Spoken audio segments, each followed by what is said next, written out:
மழை வந்தாலே ஒரு பக்கம் பயம்தான் இருக்கும். ஏன்னா குட்டீஸ்லாம் பார்த்திங்கன்னா அம்மா கப்பல் விடணும் அப்படின்பாங்க, பெரியவங்க பார்த்திங்கன்னா போண்டா பஜ்ஜி அப்படின்பாங்க. ஸோ அன்றைக்கி ஈவினிங் தான் மழை வந்தது. ஸோ போண்டா பஜ்ஜிலாம் ஸ்கிப் பண்ணிவிட்டு சூப்பரான ஒரு ஃப்ரைட் ரைஸ் ரெடி பண்ணிட்டேன். ஸோ அதுக்கு பார்த்திங்கன்னா பன்னீர் வந்து ஹோம்மேட் பன்னீர் யூஸ் பண்ணியிருந்தேன் நான்.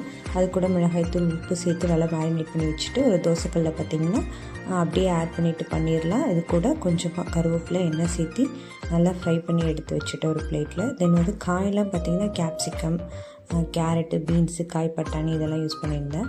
ஸோ இதெல்லாம் கட் பண்ணி ரெடியாக எடுத்து வச்சுட்டு ஒரு வடை சட்டியில் கொஞ்சமாக எண்ணெய், கடுகு, கருவேப்பிலை, நம்ம கட் பண்ணி வச்சுருந்த ஒரு வெங்காயம், தென் வந்து நம்ம கட் பண்ணி வச்சுருக்க வெஜிடபிள்ஸ்லாம் ஆட் பண்ணி நல்லா வந்து கொஞ்சம் ஃப்ரை பண்ணி எடுத்துக்கணும். ஸோ அந்த எண்ணெயிலேயே தண்ணி சேர்க்காமல்.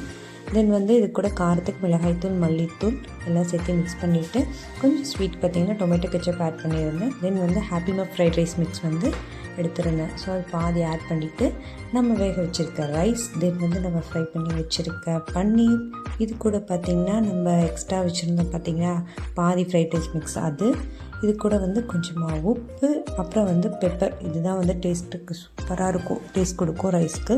தென் வந்து மல்லித்தலை தூவி மிக்ஸ் பண்ணி எடுத்துகிட்டு ஒரு சூப்பரான சுட சுட ஃப்ரைட் ரைஸ் ரெடி ஆகிடும்.